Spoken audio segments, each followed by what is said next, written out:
Hello friends. आज अध्याय एक हम पढ़ने वाले हैं जो हमारा नगर पालिका अधिनियम है 2009 का, उसका अध्याय एक जिसमें लिखा हुआ प्रारंभिकी। ठीक है।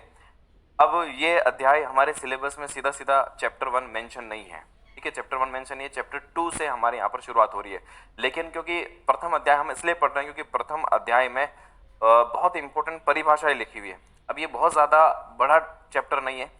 ठीक है, ऐसा नहीं कि हमें बहुत ज़्यादा पढ़ना पड़ेगा, एक वीडियो में ख़त्म हो जाएगा। मुझे लगता है कि ये चैप्टर भी इंपॉर्टेंट हो सकता है और यहाँ से सवाल भी एग्जाम में बन सकते हैं।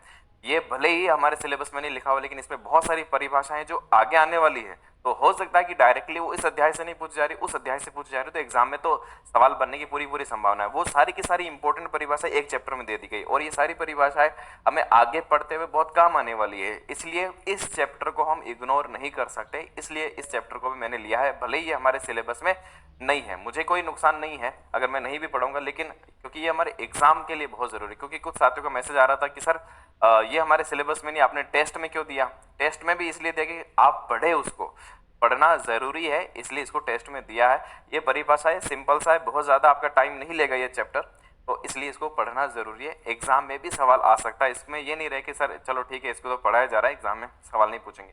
आपको एक बार जरूर पढ़ना है और परिभाषाएं दी हुई है, और परिभाषाएं कुछ भी मुश्किल नहीं है, बहुत आसान सी दी है। कुछ एक दो परिभाषाएं जो थोड़ी हमें समझने वाली, बाकी कोई भी इसमें समझने वाली बहुत विशेष बात नहीं। जैसा नाम है वैसे उसकी परिभाषा, सिंपल सा है। ठीक है, तो शुरू करते हैं। कोई विशेष बात नहीं है इसमें, हम अध्याय 2 से अच्छे से शुरुआत करेंगे, लेकिन अध्याय 1 भी आप जरूर देख लेना, इसको इग्नोर नहीं करना है अपने को। अब देखो क्या है, अध्याय 1 में दो ही धारा है। पहली धारा, जिसमें पहली धारा में लिखा हुआ संक्षिप्त नाम, उसका प्रसार और उसका प्रारंभ, ये तीन बातें लिखी हुई है। और अध्याय जो सेक्शन 2 है, धारा 2 है, उसमें सारी परिभाषाएं लिखी हुई है। ठीक है, टोटल 73 परिभाषाएं, मैंने सारी परिभाषाएं लिखी। अब सारी परिभाषा में जिसको एक्सप्लेन करना था उसको मैंने डिटेल में लिख दिया, और जिसको एक्सप्लेन नहीं करना था वो मैंने केवल वर्ड लिखे, सिर्फ नाम से ही समझ में आ जाएगा। क्लियर बात है। अब देखो क्या है, संक्षिप्त नाम कह रहा है, इसका नाम क्या है? तो नाम में तो जैसे भारत के संविधान का नाम क्या है कि भारत का संविधान, वैसे इसमें यही लिखा हुआ कि इसका नाम क्या है कि राजस्थान नगर पालिका अधिनियम 2009 इसका नाम है। तो इसमें तो कोई विशेष बात है नहीं कि इसका नाम लिखा हुआ है, संक्षिप्त नाम है। इसका प्रसार कहाँ कहाँ तक है और इसकी प्रारंभ कब होता है, तीन ही बातें इसमें लिखी हुई है। तो इसका नाम क्या है, हम जानते हैं इसका नाम है राजस्थान नगर पालिका अधिनियम 2009। इसका प्रसार कहां तक है, इसका विस्तार कहां तक, यह अधिनियम कहां कहां लागू होता है? तो उसमें सिंपल सी बात लिखी हुई कि छावनी क्षेत्रों को छोड़कर संपूर्ण राजस्थान राज्य पर यह लागू होता है। जहां जहां पर भी नगर रहेगा, नगर पालिका अधिनियम पूरे राजस्थान पर लागू होता है, छावनी क्षेत्र को छोड़कर। अब छावनी क्षेत्र को छोड़कर क्यों? क्योंकि आप जानते होंगे कि कैंटोनमेंट एरिया, छावनी क्षेत्र केंद्र सरकार के अधीन आता है। हर राज्य में ऐसे नगरीय क्षेत्रों में, नगरों में भी ऐसा हो सकता है कि कुछ एरिया हो वो छावनी क्षेत्र घोषित हो रखा है। और छावनी क्षेत्र जहां पर, छावनी का मतलब जहां पर सेना का ये सैन्य क्षेत्र होता है, यहाँ पर सैन्य चीजें, सेना का जमावड़ा यहाँ पर होता है और सब कुछ सेना के अधीन ये क्षेत्र होता है। तो एक तरह से केंद्र सरकार के अधीन आता है ये क्षेत्र। राज्य में होते हुए भी, नगरीय क्षेत्र में होते हुए भी राज्य के अधिकार क्षेत्र से बाहर होता है। यहाँ पर पूरा कंट्रोल सेना का होता है, यहाँ पर सेना के नियम कानून सारे वहीं लागू होते हैं। नगर पालिका अधिनियम और उनके नियम यहाँ पर लागू नहीं होते हैं, यहाँ केवल और केवल सैन्य के कानून यहाँ पर लागू होने वाला है। क्लियर हो गया? इसलिए छावनी क्षेत्रों को छोड़कर संपूर्ण राजस्थान राज्य में लागू होता है। ये एक सिंपल सी बात थी। प्रारंभ कब से हो रहा है? हम जानते हैं कि इसका प्रारंभ ये ऐसी तारीख को प्रवृत्त होगा जो राज्य सरकार राजपत्र में अधिसूचना द्वारा नियत करे, राजपत्र में अधिसूचना जारी करके जारी। और ये कब किया गया? तो 11 सितंबर 2009, हमने पहले वीडियो में इसको जान लिया था, 11 सितंबर 2009 से ये लागू हो गया। तो ये तीन बातें सिंपल सी इस धारा 1 में लिखी हुई, तो कोई भी मुश्किल काम इसमें नहीं है। जो धारा 2 है, अब हम धारा 2 की बात करते हैं। धारा 2 में परिभाषाएं लिखी हुई है। तो सिंपल सा पहला पॉइंट तो याद रखना कि धारा 2 में क्या, तो परिभाषाएं लिखी हुई है। परिभाषा कौन कौन सी है वो सारी एक बार देख लेते हैं, फटाफट देख लेते। कोई भी ज्यादा मुश्किल चीजें यहाँ पर नहीं है। जिसको एक्सप्लेन करना था मैंने उसको डिटेल में लिखा है, और जिसको एक्सप्लेन नहीं करना लास्ट में मैंने एक एक वर्ड में इसको लिख दिया है। सबसे पहले लिखा हुआ संपरीक्षक। इस संपरीक्षक को इंग्लिश में क्या कहते हैं वो देख लेना आप, उससे आपको समझ में आ जाए। कुछ कुछ वर्ड्स हम इंग्लिश में पढ़ेंगे ताकि आसानी से हमें समझ में आए। ऑडिटर, जो ऑडिट करता है, हिसाब किताब रखता है, वो है संपरीक्षक। तो कंफ्यूज नहीं होना है। इसमें लिखा हुआ कि संपरीक्षक से राजस्थान स्थानीय निधि परीक्षा अधिनियम 1954 में परिभाषित संपरीक्षक अभिप्रेत है। अभिप्रेत यानी इसका मतलब ये है। अब अधिकांश परिभाषाओं में इस एक्ट में तो ये लिखा हुआ है इससे अभिप्रेत, कि संप्रेक्षक से अभिप्रेत क्या है कि इस धारा के अधीन जो लिखा हुआ है संप्रेक्षक उसको ये माना जाए। पिछड़े वर्ग से क्या तात्पर्य है, तो पिछड़े वर्ग में मतलब इसमें लिखा हुआ है कि इस अधिनियम में जो पिछड़े वर्ग लिखा हुआ है उससे ये अभिप्रेत है। तो कुछ कई चीजों का विस्तार से नहीं दिया हुआ, कुछ चीजें जहां लिखी हुई हम उसको जान लेंगे, ठीक है। तो संप्रेक्षक का मतलब आप सीधा सीधा जो वर्ड है ऑडिटर का मतलब जो हिसाब किताब रखता है, वो लेखा जोखा रखता है, वो यहाँ पर संप्रेक्षक से मतलब है। ये अगर जब हम पढ़ेंगे तो ये वास्तव में चैप्टर 6 में आता है। चैप्टर 6 फिलहाल हमारे सिलेबस में नहीं है। पिछड़े वर्ग से क्या मतलब है, यहाँ पर लिखा हुआ पिछड़े वर्ग अनुसूचित जाति और जनजाति को छोड़कर जहां पर भी पिछड़े वर्ग आता है, नॉर्मल हम भी पिछड़े वर्ग से क्या काम में लेते हैं, तो जैसा आप जानते हैं वही परिभाषा यहाँ पर आने वाली। पिछड़े वर्ग में हम जानते हैं जब नॉर्मली जब हम अन्य पिछड़ा वर्ग की बात करते हैं तो यहाँ पर भी पिछड़ा वर्ग का मतलब वही है जिसको हम ओबीसी बोलते हैं। कैसे, अनुसूचित जाति और जनजाति को छोड़कर, अनुसूचित जाति और अनुसूचित जनजातियों से भिन्न यानी ऐसे उनको छोड़कर नागरिकों के ऐसे पिछड़े वर्ग से अभिप्रेत है, अभिप्रेत मतलब उससे तात्पर्य है तो राज्य सरकार द्वारा समय समय पर विनिर्दिष्ट किए जाए। पिछड़े वर्ग हमें पता है कि पिछड़े वर्ग ये राज्य सरकार अलग अलग जातियों को पिछड़े वर्ग में डाल सकती है, तो अनुसूचित जातियों और जनजातियों को छोड़कर जिसको भी राज्य सरकार पिछड़ा वर्ग में शामिल करती है वो सभी पिछड़े वर्ग में काउंट हो गए। तो जब हम पिछड़ा वर्ग कहते हैं तो इसमें एससी और एसटी कैटेगरी नहीं आएगी, क्योंकि एससी और एसटी कैटेगरी की अलग से परिभाषा दी हुई जो हम आगे पढ़ लेंगे, ठीक है। नेक्स्ट देखते हैं। मैंने बीच बीच से लिया है जहां जो हमारे काम की है, जहां से पूछा जा सकता है और जो हमारे आगे काम आने वाली केवल वही लिए। अध्यक्ष, जब हम अध्यक्ष की बात करते हैं तो उस अध्यक्ष से क्या मतलब है, इससे क्या अभिप्रेत है, अभिप्रेत यानी उससे क्या मतलब है, उससे क्या तात्पर्य है। तो अध्यक्ष की बात करें तो नगरपालिक बोर्ड, ध्यान रखना जब मैं नगरपालिक बोर्ड बोलते हैं यानी वो नगर पालिका की बात कर रहे हैं। हम तीन प्रकार पढ़ते हैं नगर पालिका अधिनियम में, जो नगरीय निकायों में नगर पालिका, नगर परिषद और नगर निगम, ठीक है। नगर पालिका स्पेशली आगे हम परिभाषा पढ़ेंगे। जब नगर पालिका शब्द आता है तो इसका मतलब सामान्यतः हम नगर पालिका को जो तीसरा जो सबसे छोटा स्तर वो समझते हैं, लेकिन यहाँ इस अधिनियम में नगर पालिका का मतलब तीनों निकाय आ जाते हैं, ठीक है ना। तो यहाँ पर वो नगर पालिका की बजाय अधिकांश जगह नगर पालिक बोर्ड इस्तेमाल करेगा। नगर पालिक बोर्ड का मतलब हमें ये समझ आना है कि जो सबसे छोटा स्तर है उसकी बात कर रहा है। तो नगर पालिक बोर्ड के मामले में अध्यक्ष, तो नगर पालिका में तो अध्यक्ष ही बोलते हैं उसको। नगर परिषद के मामले में उसको सभापति बोलते हैं। मेरे ख्याल से जो भी थोड़ी बहुत नगर निकाय की समझ रखता है आप सभी को पता होता है कि नगर परिषद में उसको सभापति बोला जाता है और नगर निगम के मामले में उसको महापौर बोला जाता है, या इंग्लिश में उसको मेयर कहा जाता है, ठीक है। राजस्थान में फिलहाल 10 नगर निगम है तो वहां पर 10 मेयर इस तरह से बैठते हैं। सीईओ, मुख्य नगर पालिक अधिकारी, चीफ एग्जीक्यूटिव ऑफिसर। सीईओ जहां पर वर्ड आता है उसका क्या मतलब है, मुख्य नगर पालिक अधिकारी। अब ये तीनों के लिए आ सकता है। ये कह रहा है नगर निगम के मामले में आयुक्त कहा जाता है, आयुक्त, मुख्य नगर पालिका अधिकारी जिसको सीओ, उसको वहां पर आयुक्त भी कहा जा सकता है, इंग्लिश में इसको कमिश्नर बोला जा सकता है, कमिश्नर। इसको कई बार आयुक्त या कमिश्नर भी लिखा जाता है। नगर परिषद के मामले में भी इसको आयुक्त कहा जा रहा है। और नगर पालिक बोर्ड यानी जो सबसे छोटा प्रकार है वहां पर कार्यपालिक अधिकारी जिसको हम एग्जीक्यूटिव ऑफिसर ईओ को हम कहते हैं, जिसको ईओ की वैकेंसी, तो वो नगर पालिका में ये ईओ होता है। क्लियर हो गई बात, यहाँ पर आयुक्त हो जाता है, यही बाद में ईओ ही बाद में लास्ट प्रमोशन पाकर आयुक्त बनता है। क्लियर। यहाँ पर जैसे नॉर्मली आयुक्त में क्या होता है कि शुरुआती दौर में जो लगते हैं वो आईएएस अधिकारी भी होते हैं। ईओ ये अलग अलग डिपेंड करता है, जरूरी नहीं कि सारे के सारे ईओ प्रमोशन होकर उस लेवल तक पहुंच पाए, ठीक है ना। क्लियर हो गया यहाँ तक भी। अब बात करते हैं निगम पार्षद से क्या मतलब है।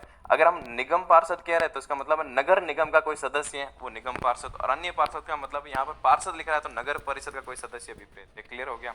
निदेशक स्थानीय निकाय, इसका मतलब क्या है, निदेशक डायरेक्टर, स्थानीय निकाय का डायरेक्टर। तो राज्य सरकार द्वारा इस रूप में नियुक्त किया गया कोई अधिकारी या इस अधिनियम के अधीन, अधिकांश परिभाषा आपको इसी तरह से मिलेगी कि राज्य सरकार, मतलब सिंपल सी बात है, इसको हम जानते हैं डायरेक्टर किसको बोलते हैं, बस इसको लंबी चौड़ी इसकी परिभाषा दी हुई कि राज्य सरकार द्वारा इस रूप में नियुक्त किया गया कोई अधिकारी इस अधिनियम के अधीन निदेशक स्थानीय निकाय के कृत्यों का पालन करने के लिए राज्य सरकार द्वारा प्राधिकृत आयुक्त के रूप में या किसी अन्य पद नाम से पदाभित उसका कोई अन्य अधिकारी, कोई भी अधिकारी जो स्थानीय निकाय के डायरेक्टर के रूप में रखा जाता है राज्य सरकार द्वारा, उसको हम डायरेक्टर कहेंगे। क्लियर है। तो निदेशक स्थानीय निकाय को डायरेक्टर हो गया ये। परिसंकट में अपशिष्ट है ना, अपशिष्ट के लिए यहाँ पर 3-4 शब्द है, जैसे कूड़ा करकट भी लिखा आएगा, मल भी लिखा आएगा, उनको छोड़कर यहाँ पर बात हो रही, क्योंकि उसकी मल की परिभाषा में एक अलग आ जाएगा, कूड़ा करकट की परिभाषा में अलग आ जाएगा। तो यहाँ पर इसलिए स्पेशली मैंने लिया क्योंकि पर्यावरण संरक्षण अधिनियम को जोड़ रहा है साथ में। परिसंकट में अपशिष्ट, जो पर्यावरण के लिए थोड़ा सा संकट में हो सकता है, इसलिए इसको पर्यावरण अधिनियम जो 1986 का है, हम नॉर्मली वैसे ही पढ़ते हैं उसको, पर्यावरण जो हमारा पर्यावरण संरक्षण अधिनियम आता है उसमें इसकी परिभाषा दी हुई है, इसलिए मैंने इसको मेंशन किया है यहाँ पर। परिसंकट में अपशिष्ट का मतलब 1986 में इस रूप में, परिसंकट में पर्यावरण को संरक्षण अधिनियम में केंद्रीय अधिनियम संख्या 29 में जो लिखा है परिसंकट में अपशिष्ट, वो मानेंगे। तो यहाँ पर इसका मतलब है, यहाँ इसका सीधा मतलब है जो पर्यावरण को नुकसान पहुंचाने वाले अपशिष्ट हैं वो कहलाते हैं परिसंकट अपशिष्ट। नगर पालिका में भी इस तरह की बहुत सारी चीजें आएगी नगर पालिका अधिनियम में, जहां हम परिसंकट में अपशिष्ट की बात कर रहे हैं, इसका मतलब है कि वो सीधा सीधा एनवायरमेंट को हार्म करने वाला है। कूड़ा करकट भी है और मल के बारे में भी आएगा, वो परिसंकट में अपशिष्ट में नहीं आएंगे, क्योंकि कूड़ा करकट या फिर इस तरह की चीजें या एक ग्रहणोत्पादक पदार्थ उसके बारे में भी आएगा, वो पर्यावरण को नुकसान पहुंचाए ऐसा नहीं है, उसको पर्यावरण अधिनियम में मेंशन नहीं किया हुआ। तो परिसंकट में अपशिष्ट का नाम लेते इसका मतलब है कि ये पर्यावरण को संकट पहुंचाने वाला, उसको नुकसान पहुंचाने वाला, और स्पेशली पर्यावरण संरक्षण अधिनियम में इसके बारे में बात की हुई है। क्लियर हो गया। निवासी से क्या मतलब होगा? निवासी से मतलब, निवासी से जब वह किसी स्थानीय क्षेत्र के प्रति निर्देश से प्रयुक्त किया जाए, ठीक है। स्थानीय क्षेत्र, निवासी का मतलब सीधा से, निवासी का मतलब क्या होता है? निवासी का मतलब क्या होता है आप सभी जानते हैं, किसी एक क्षेत्र में रहने वाला व्यक्ति, बस इतना समझ लो काम हो जाएगा। अब इसको लंबा चौड़ा में उस क्षेत्र में चाहे वो मामूली तौर पर निवास कर रहा हो, कारोबार चलाने वाला, या स्थावर संपत्ति, स्थावर शब्द कुछ कुछ शब्द ही समझने, स्थावर का मतलब इमूवेबल, जो मतलब स्थायी, इसको स्थायी शब्द भी लिख सकते हैं। स्थायी संपत्ति धारण करता है या अधिभोग रखने वाला कोई भी व्यक्ति जो वहां पर निवास करता है वो निवासी हो जाएगा। जो भी नगर पालिका क्षेत्र जो है वहां पर, चाहे वो स्थायी तौर पर रह रहा है चाहे अस्थायी तौर पर भी रह रहा है, वो वहां का रहने वाला व्यक्ति वहां का निवासी कहलाएगा। भूमि क्या है? भूमि में इसकी परिभाषा दी हुई है, देखो ये कुछ कुछ एक दो परिभाषा ऐसे जिसको थोड़ा सा ध्यान में रखना, कंफ्यूजन हो सकता है। भूमि में लैंड वाली भूमि, हम इस तरह से भूमि को मानेंगे कि भूमि सम्मिलित है जिस पर या तो निर्माण किया हुआ हो या फिर वो जलाच्छादित हो, उसको वो भूमि कहा जाएगा। इस पर निर्माण नहीं है या जलाच्छादित नहीं है, वो भूमि की परिभाषा में नहीं शामिल होता है। क्लियर। सदस्य, सदस्य से क्या मतलब है? सदस्य से कोई ऐसा व्यक्ति अभिप्रेत जो किसी नगर पालिका का विधि पूर्वक सदस्य, जब मैं नगर पालिका की बात कर रहा हूं तो आप तीनों की बात हो रही है क्या, विधि पूर्वक सदस्य है कि उसने बिल्कुल जिस तरह से निर्वाचित होना चाहिए उस तरह से निर्वाचित होकर वो आया है। विधि पूर्वक सदस्य का मतलब यह है कि जिस तरीके से उसको आना चाहिए उस तरीके से वो चुनाव निर्वाचित होकर आया। इसमें नगर निगम के मामले में तो निगम पार्षद हो गया, नगर परिषद के मामले में पार्षद हो गया, नगर पालिका बोर्ड के मामले में सदस्य। यानी कि नगर निगम जहां होता है उसको निगम पार्षद बोला जाता है, नगर परिषद होता है उसको केवल पार्षद बोला जाता है, नगर पालिका बोर्ड के मामले में उसको सदस्य ही कहा जाता है। क्लियर हो गया। नगर पालिका क्षेत्र से राज्य सरकार द्वारा समय समय पर यथा अधिसूचित किसी नगर पालिका का प्रादेशिक क्षेत्र, तो जैसा नाम है जिस जिस क्षेत्र को राज्य सरकार घोषित करेगी वो नगर पालिका क्षेत्र कहलाएगा। बस इतनी सी परिभाषा है। तो इसमें अपने को बहुत ज्यादा टेंशन लेने की ऐसी जरूरत नहीं है कि सर ये तो बहुत कठिन पार्ट है या फिर ये क्यों करवा रहे, ये बेसिक चीज है ना। इसमें ये वर्ड्स कई बार आगे आएंगे जब हम पूरा नगर पालिका अधिनियम पढ़ेंगे, तो ये कोई बहुत मुश्किल काम नहीं है। ठीक है।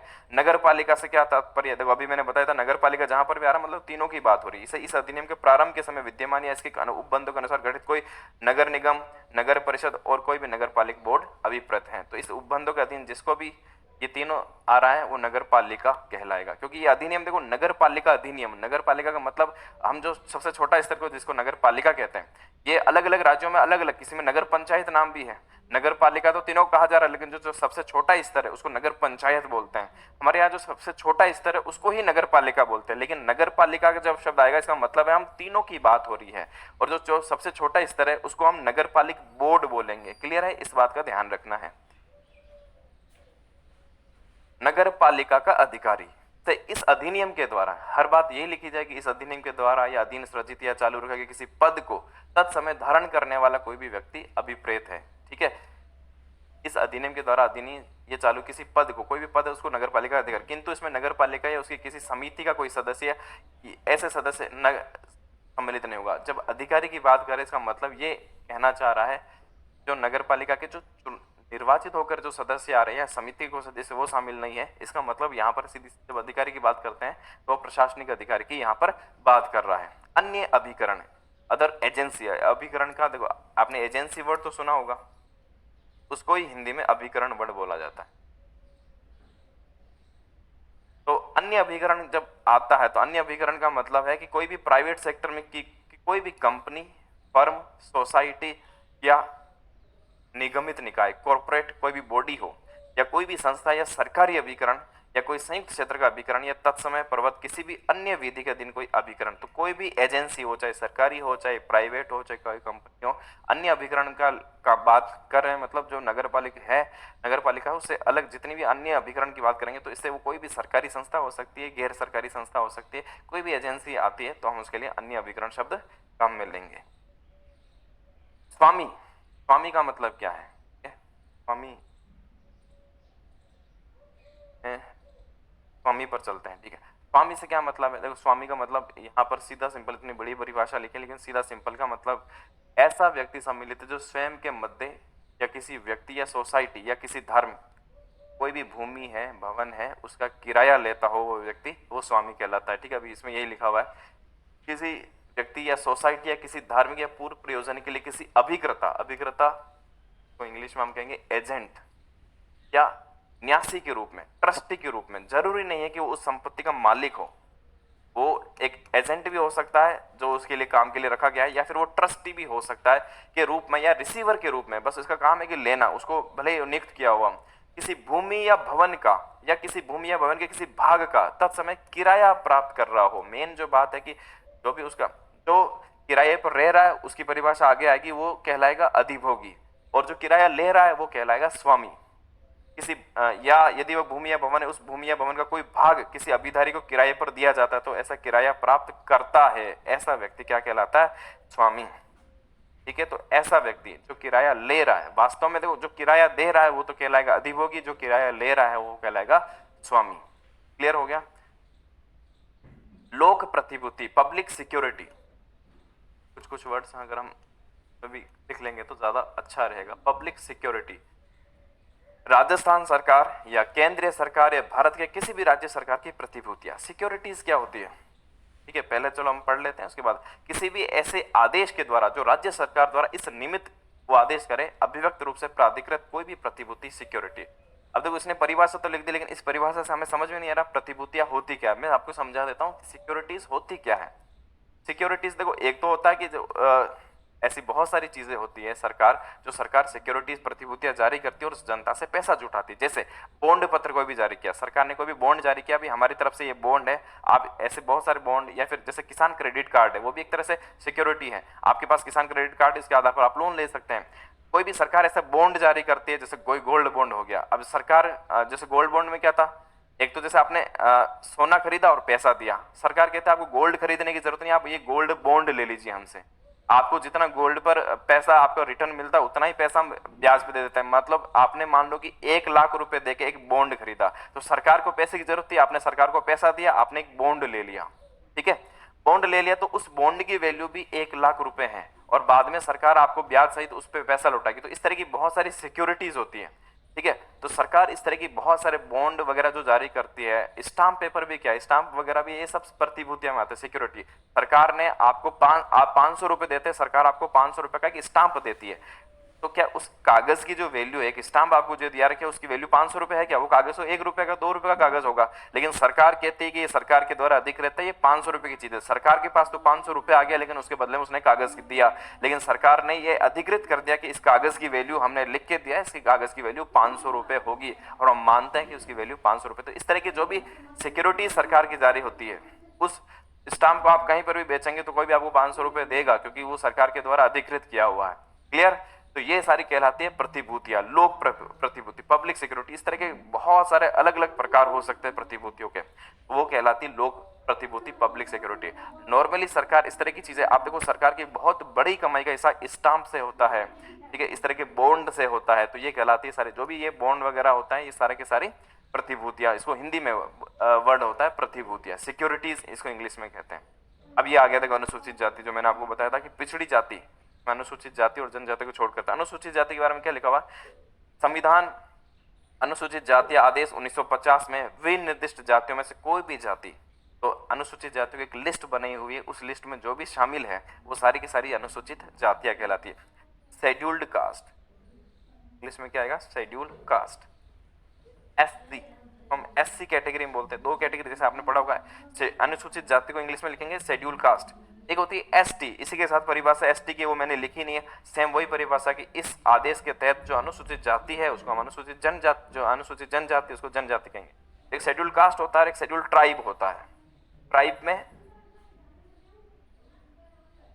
में जो भी जनजाति आदिवासी जो भी जातियां हैं वो सारी की सारी ट्राइब में आती हैं। तो दो इस वर्ग बांट रखे हैं, शेड्यूल कास्ट और शेड्यूल ट्राइब, एससी और एसटी। इस आदेश के तहत जो भी लिखा हुआ है जो इस लिस्ट में आता है वो शेड्यूल कास्ट, जो इस लिस्ट में आता है वो ट्राइब। फिर इनके अलावा तीसरा वर्ग और बनाएगा कि इनके अलावा जो भी पिछड़े वर्ग है वो सब अन्य पिछड़े वर्ग में आएगा, जिसकी परिभाषा हमने शुरुआत में पढ़ी थी कि इन दो को छोड़कर जो भी पिछड़े वर्ग में आ रहा है उनको पिछड़ा वर्ग माना जाएगा। नेक्स्ट देखते हैं राज्य। राज्य से क्या मतलब है, तो लिखा हुआ राज्य पुनर्गठन अधिनियम 1956, जो 1956 का केंद्रीय अधिनियम था कि धारा 10 द्वारा यथागठित राजस्थान राज्य अभिप्रेत है। जब इस अधिनियम में जहां पर भी राज्य लिखा जाएगा, नगर राजस्थान नगर पालिका अधिनियम 2009 में जहां पर भी राज्य शब्द लिखा जाएगा, इसका मतलब है कि हम राजस्थान राज्य की बात कर रहे हैं। ये तो सिंपल सी बात है, ठीक है ना। तो ये परिभाषा कोई बहुत मुश्किल परिभाषा नहीं है, जहां राज्य शब्द मान लेंगे राजस्थान की बात हो रही है। क्लियर हो गया। तो ये हर जगह हम राज्य शब्द का प्रयोग करेंगे, हर जगह राजस्थान शब्द का प्रयोग नहीं होगा। राज्य वित्त आयोग, राज्य वित्त आयोग आपको पता है कि चाहे वो पंचायती राज हो चाहे नगर पालिका अधिनियम, दोनों में राज्य वित्त आयोग का उल्लेख है। तो चाहे पंचायत हो चाहे नगर पालिका हो, दोनों के लिए वित्त का प्रबंध कौन करता है, राज्य वित्त आयोग करता है। वो अनुच्छेद 243 में इसका वर्णन है। तो 243 म और 243 ज, यानी 243 इंग्लिश में बात करें आई और वाई। ये आई और वाई दो क्यों है, ये दो इसलिए हैं क्योंकि पंचायतों के लिए अलग है, और ये पंचायतों के लिए हो गया और ये नगर निकाय के लिए हो गया 243 वाई। वैसे नगर पालिकाओं के लिए स्पेशली 243 वाई वाला जह वाला है, ये वाला जो है ये पंचायत के लिए है। तो वैसे तो क्योंकि दोनों एक ही है, दोनों अलग अलग आर्टिकल में लिखे हुए हैं, क्योंकि दो अलग अलग हमने पंचायत को नगरीय निकाय को अलग अलग बांट दिया, बाकी दोनों का वित्त आयोग एक ही है, दोनों के लिए अलग अलग वित्त आयोग नहीं होता। हमारा जो जहां पर मेनली जो आएगा वो वाई के लिए है, क्योंकि नगर निकायों के लिए यहां दिया हुआ है। क्लियर हो गया। अब बात कर लेते हैं उपाध्यक्ष। जिस तरह से अध्यक्ष था उसी तरह से उपाध्यक्ष, नगर पालिका बोर्ड के मामले में उसको उपाध्यक्ष कहेंगे, नगर परिषद के मामले में उसको उप सभापति कहेंगे, और नगर निगम के मामले में उप महापौर कहेंगे, उसको उपाध्यक्ष है। वार्ड समिति, ठीक है, वार्ड समिति से धारा 54 है, तो धारा 54 पढ़ेंगे तब वहां पर वार्ड समिति आएगा। तो वार्ड समिति वही एक समिति बनती है जिसमें अध्यक्ष भी होता है, उपाध्यक्ष भी होगा, विपक्ष का नेता भी होगा, और अलग अलग सदस्य मिलकर एक समिति बनेगी, वो हो जाएगी वार्ड समिति। आगे हम इसको पढ़ने वाले। अब ये जो खास खास जो परिभाषाएं मुझे लगी मैंने उसको डिटेल में लिख दिया। अब ये सारी की सारी परिभाषाएं जिसको जरूरत ही नहीं थी डिटेल में लिखने की, या तो इतनी इंपॉर्टेंट नहीं थी या फिर इतनी सिंपल है कि नाम देखते ही पता चलता है। जैसे तुलन पत्र लिखा हुआ है, अब तुलन पत्र से क्या कि समझ में नहीं आता, इसलिए मैंने इसका इंग्लिश वर्ड लिख दिया बैलेंस शीट। ये ऑडिटिंग वाले में काम आएगी कि आपके पास कितना बैलेंस बचा वो बैलेंस शीट आ जाती है। जीव चिकित्सा अपशिष्ट, ये पुल अलग है। पुल में क्या परिभाषा लिखे कि पुल जिसमें पुलिया शामिल है, जो भी पुल बनाते हैं, पुल का मतलब आप जानते ही, विशेष परिभाषा देने की जरूरत नहीं है, ठीक है। ये भी पुल क्या हो गया कि दो रास्तों को जोड़ने वाला और उस पर फिर पुल बनेगा, इसको परिभाषा लिखने की जरूरत नहीं है। पुल का मतलब आपको क्या समझना, आपको पुल ही समझना है। जीव चिकित्सा अपशिष्ट, कोई भी चाहे पशु हो चाहे मानव हो, इस तरह की चिकित्सा करने के बाद जो भी अपशिष्ट बचता है, चाहे वो पशु का मानव का, और सारा के सारा जीव चिकित्सा अपशिष्ट कहलाएगा। बजट प्राक्कलन, तो बजट इंग्लिश में लिखेंगे बजट एस्टिमेट। तो जो भी जैसे मान लो कि नगर पालिका है वो अपना बजट बना रही है, तो जो पहले एक एस्टिमेट दिया जाता है कि इतना इतना खर्च होगा, उसको बोला जाता है बजट प्राक्कलन या एस्टिमेट। क्लियर। और जो बजट अनुदान लिया जाता है, जो भी नगर पालिका तय करती है, वो सारा का सारा कहलाती है बजट अनुदान। भवन निर्माता, इसको इंग्लिश में कहेंगे बिल्डर। बिल्डर के बारे में आप सभी जानते हैं, जो भवन का निर्माण करता है। भवन, देखो भवन में यहाँ पर एक परिभाषा आती है कि एक दीवार भी बना रहे वो भवन की परिभाषा में आते हैं, बस वो 3 मीटर से अधिक ऊंचाई की होनी चाहिए, वो भवन की परिभाषा में आते हैं। और जो भवन बनाता है वो भवन निर्माता कहलाता है। जहां पर भवन बन रहा है उसको हम भवन स्थल कह लेंगे। कॉम्प्लेक्स में क्या हो गया, कॉम्प्लेक्स में 2 परिभाषा दी है। जैसे बहुत सारे भवन, ये तो हो गया भवन, एक भवन, लेकिन जब बहुत सारे भवन मिल जाते हैं तो वो कहलाएगा कॉम्प्लेक्स। व्यावसायिक गतिविधियों में ये 25 से ज्यादा यूनिट होनी चाहिए। कॉम्प्लेक्स में 2 चीजें लिख देते हैं, 25 यूनिट। ये कहां पर, ये आ जाता है कमर्शियल में। और 10+ यूनिट, 10 यूनिट आप मान लीजिए, 25 के आसपास यूनिट आते हैं तो वो कहलाता है कॉम्प्लेक्स कमर्शियल में, ठीक है। और 10 और उसकी यूनिट होगी वो होगा आवासीय में, तो वो कहलाएगा कॉम्प्लेक्स। भवन और कॉम्प्लेक्स में ये फर्क आ गया। नगर पालिका लेखा निर्देशिका, लेखा निर्देशिका जी मतलब यहाँ पर सारा के सारी अकाउंटिंग हिसाब किताब रखा जाता है, वो कहलाएगी लेखा निर्देशिका। पूर्ण दिवस, क्या पूर्ण दिवस में ये नोटिस जारी करते हैं, उस समय काम आता है कि नोटिस में आएगा भाई इतने पूर्ण दिवस के बीच में, उसमें रविवार यानी रविवार जो अवकाश के दिन है वो भी इसमें शामिल होती है। इस पूर्ण दिवस में जिस दिन नोटिस जारी किया है वो डेट शामिल नहीं होती है, लेकिन छुट्टी अवकाश का दिन भी शामिल होता है, वो कहलाता है पूर्ण दिवस। कॉम्प्लेक्स मैंने बता दिया। डेयरी, डेयरी आप जानते हैं इसकी परिभाषा लिखने में, जहां पर भी दूध और दूध से निर्मित सामग्री बेची जाती है वो सब जगह क्या कहलाएगी, डेयरी कहलाएगी। दूध की परिभाषा भी, दूध में सब तरह के दूध, वो क्रीम सहित दूध हो सकता है, क्रीम रहित दूध हो सकता है, सूखा पाउडर वाला, वो भी सब दूध की परिभाषा में आएगा। ठीक है। इसके अलावा यहाँ पर लिखा हुआ खतरनाक रोग। इस खतरनाक रोग में वैसे तो हैजा, चेचक, इनके बारे में सबके बारे में लिखा हुआ है, कुष्ठ रोग इनके बारे में लिखा हुआ है, लेकिन साथ में ये भी लिखा हुआ कि ऐसे रोग जिनको राज्य की सरकार खतरनाक रोग घोषित कर दे वो सब के सब इसकी परिभाषा में आएगा। पार्किंग स्थान में न्यूनता, इसमें भी कुछ नहीं लिखा हुआ कि कुछ क्षेत्र ऐसे हैं जहां पे पार्किंग स्थान में न्यूनता आ रही है, उसको घोषित करने पर उसको पार्किंग स्थान में न्यूनता बोली जाएगा। व्ययन, व्ययन को इंग्लिश वर्ड डिस्पोजल, मतलब कोई भी पानी या हवा है उसका डिस्पोजल कैसे किया जाए, उसका निपटारण कैसे किया जाएगा, उसके लिए शब्द आएगा व्ययन। नवीनतम जनगणना आंकड़े, ये इसका मतलब क्या है, तो जो भी हर 10 साल में जनसंख्या होती है उसके बाद जो आंकड़े आते हैं वो कहलाता है नवीनतम जनगणना आंकड़े। जिला मजिस्ट्रेट, तो यही जिला मजिस्ट्रेट अनुच्छेद 243 इसका भी वर्णन है। जिला मजिस्ट्रेट जिसको हम डीएम डिस्ट्रिक्ट मजिस्ट्रेट बोला जाता है, तो जो हम आप कलेक्टर के बारे में बात करते हैं वही यहाँ पर परिभाषा में लिखा हुआ है कि जो जिले का इस अनुच्छेद के तहत जिसको जिला मजिस्ट्रेट कहा जा रहा है वही डीएम है। ठीक है, जिसको हम कलेक्टर बोलते हैं। वित्तीय विवरण, ठीक है, ये भी अकाउंटिंग में जो भी फाइनेंशियल स्टेटमेंट, जो भी स्टेटमेंट होता है, आप बैंक का स्टेटमेंट निकालते हैं बस वैसा स्टेटमेंट वो वित्तीय विवरण कहलाता है। तो ये ऐसी परिभाषाएं थी जिसको हमें बहुत ज्यादा ये परिभाषा लिखने की आवश्यकता ऐसी नहीं थी। अग्निशमन दल, अग्निशमन संपत्ति, अग्निशमन दल जो भी आग बुझाने के लिए दमकल कर्मी आते हैं उनको अग्निशमन दल कहा जाता है, उस टीम में जो भी शामिल होंगे वो सारा है। अग्निशमन संपत्ति में जितनी भी, चाहे उनका बिल्डिंग हो, चाहे जितने भी उपकरण यंत्र मशीनें काम आ रही है, वो सब की सब किस्म की अग्निशमन संपत्ति। कार्यपालक समिति, जैसे हमने वार्ड समिति यहाँ पर पढ़ा था कि वार्ड समिति, इसी तरह से कार्यपालक समिति भी आएगी, अध्यक्ष उपाध्यक्ष और ये सारे सम्मेलन करेगी, जो समिति बनती है यहाँ पर कार्यपालक समिति हो जाएगी। इसके अलावा दमकल केंद्र, ये हमने पढ़ लिया कि जो अग्नि बुझाने वाला जो दमकल केंद्र हो गया। नगर पालिका निधि, ये अलग ही एक चैप्टर में जिसमें नगर पालिका की जो भी संपत्ति निधि फंड्स यहाँ पर आएंगे उसके बारे में।